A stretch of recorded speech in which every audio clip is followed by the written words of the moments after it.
Hey everyone, welcome back to our channel all about BA. In this session, I'm going to tell you how do we pick up the latest file from a Azure Data Lake Storage folder based on the file name. Okay, it's nothing but you have a folder like this in your Data Lake Storage.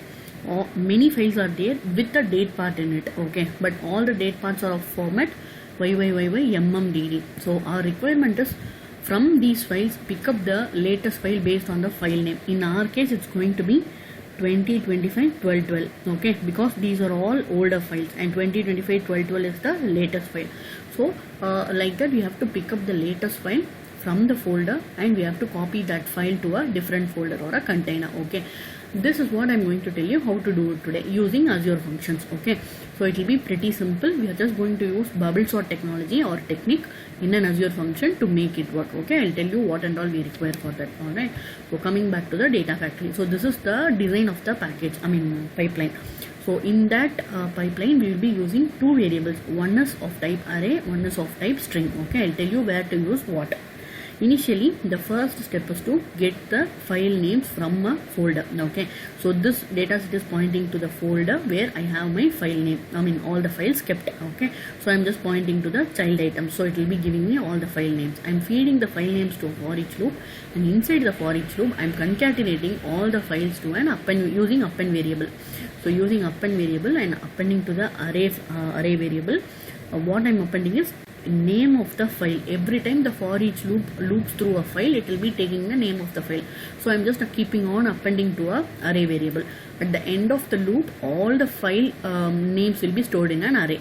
Okay, so this is what this for each loop is doing. So after it has been assigned to an array, right, I'm just appending or I'm just assigning it to a normal variable. Okay, for instance, what we are trying to do is from a folder in Azure Data Lake Storage, pick up all the files using get metadata activity and append file names using for each loop and append variable activity. Okay, so once this part is done, right, how your variable will be looking is my file name array. This is my variable name. It will be looking like this. Okay, file1 .txt, whatever file be the file name. I'm just telling it for instance. Okay, txt. So whatever file names we have in the folder, it will be assigned or it will be appended to a text array variable. So like this you will be getting after the for each loop.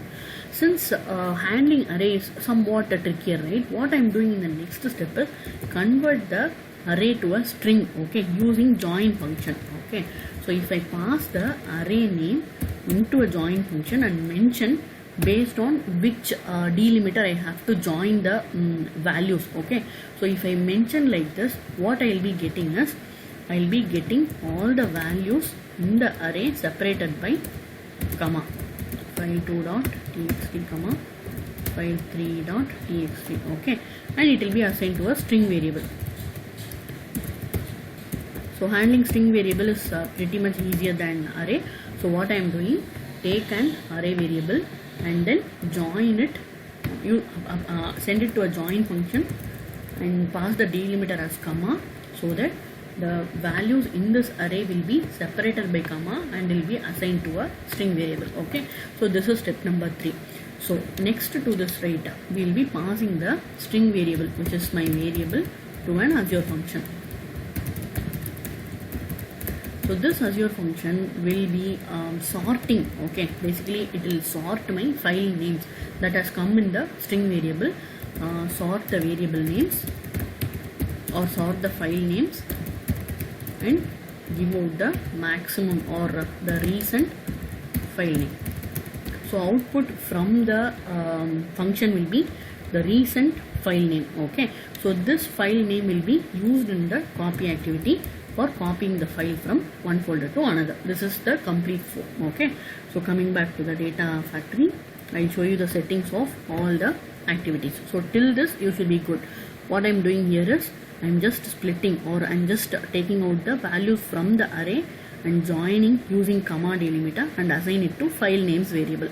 So I'm just passing on this file names variable, this is a string variable, to my Azure function. But how do I pass it?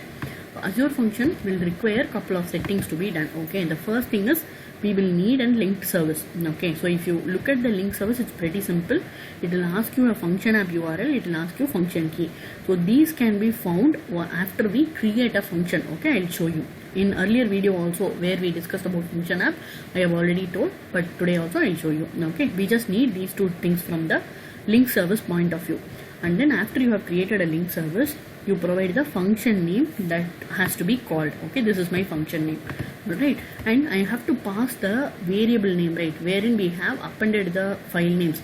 So how do I do that is I use a simple concat operator and I'm passing the variables of file names. This is what is holding my file names. Okay, and if you're passing something to the Azure function app, right, it has to be in the JSON format. That is why what I'm doing is I'm creating a JSON object. So my key is name followed by the file names. So this is how I'm going to pass on my variable values to the Azure function. Okay, so that's all. So this is with respect to Azure function. Once the function gets executed, you will be getting output from the function.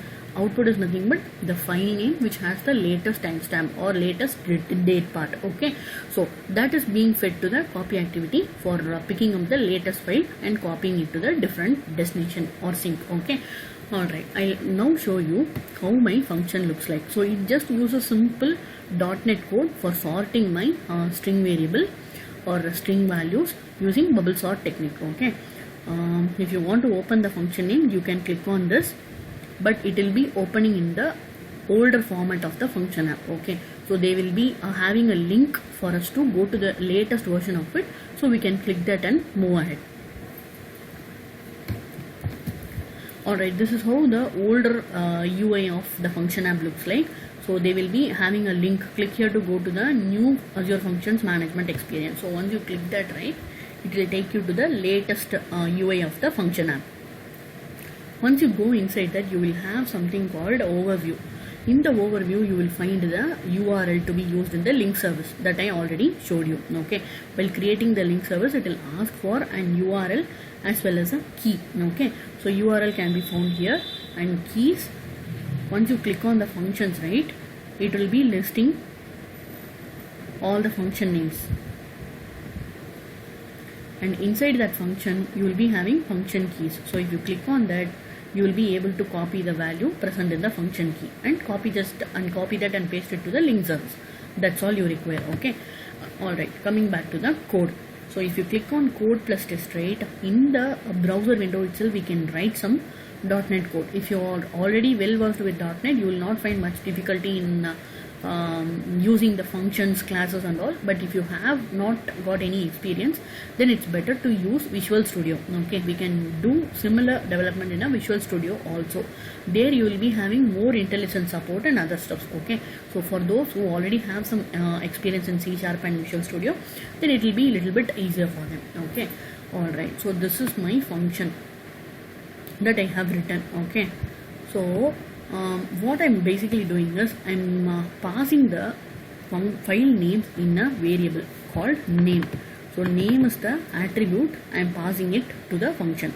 So for the name attribute, this is going to be the value. Okay, so I'm separating the file names with a comma and I'm passing it on to my function.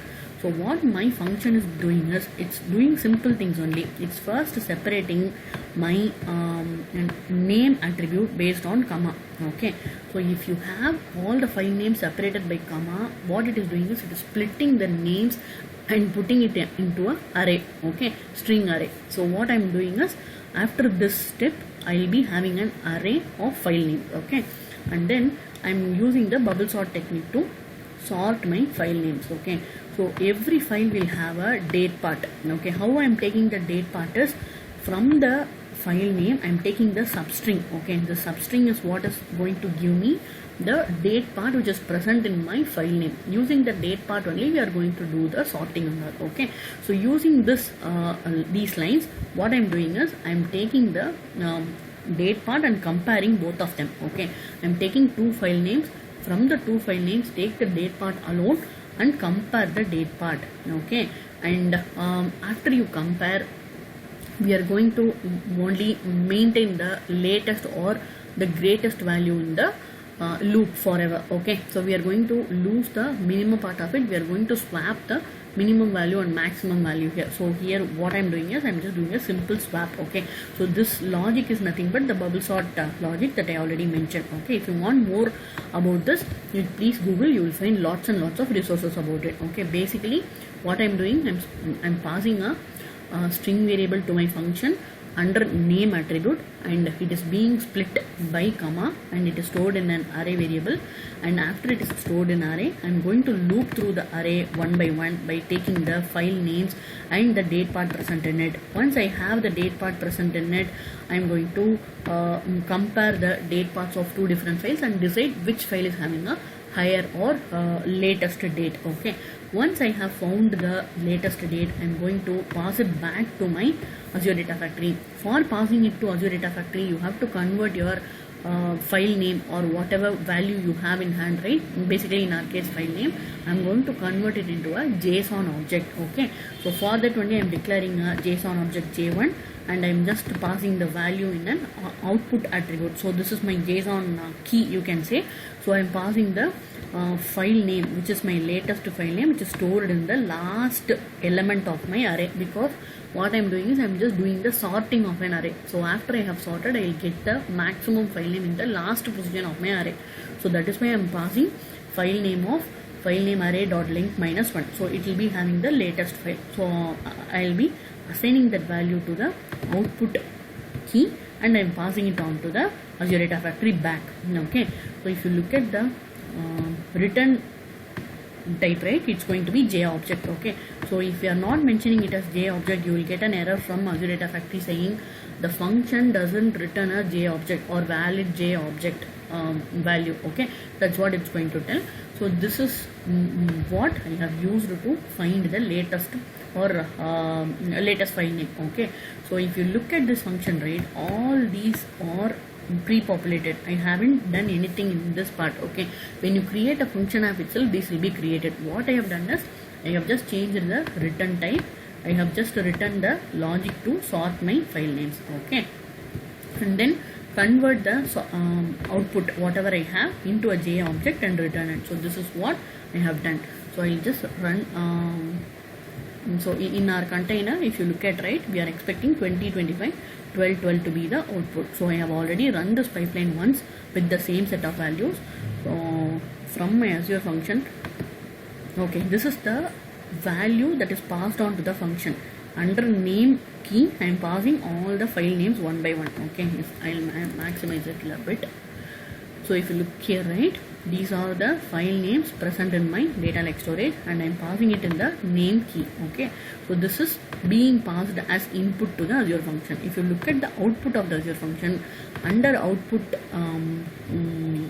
output label, right, you are getting the latest file name. Okay, so this output is nothing but whatever I'm mentioning here as output, that is what is being referred as output in the data factory. So here you can mention whatever you want.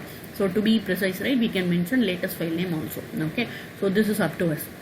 Alright, so coming back, so if you look at the output of the Azure function, it will give you the latest file. After sorting, it will be giving, and the copy activity will be using that file name 2025 1212.txt, and it will be picking up that file and it will be moving to a different location. Okay, so let me run with a different set of output now. I'm going to change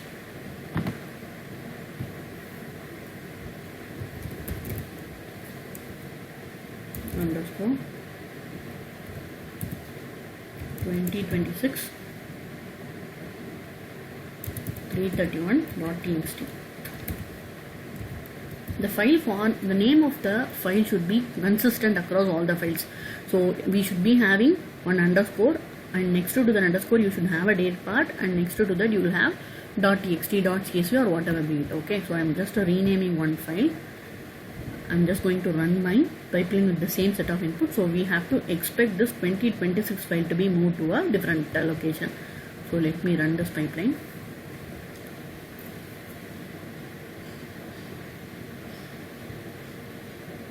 If you have any such experience doing it even in a better way, you please let me know in the comment section, because this is what came to my mind when I thought about sorting the file names. But if you have a better idea also, you please let me know so that everybody will get benefited. Alright, my pipeline is run now.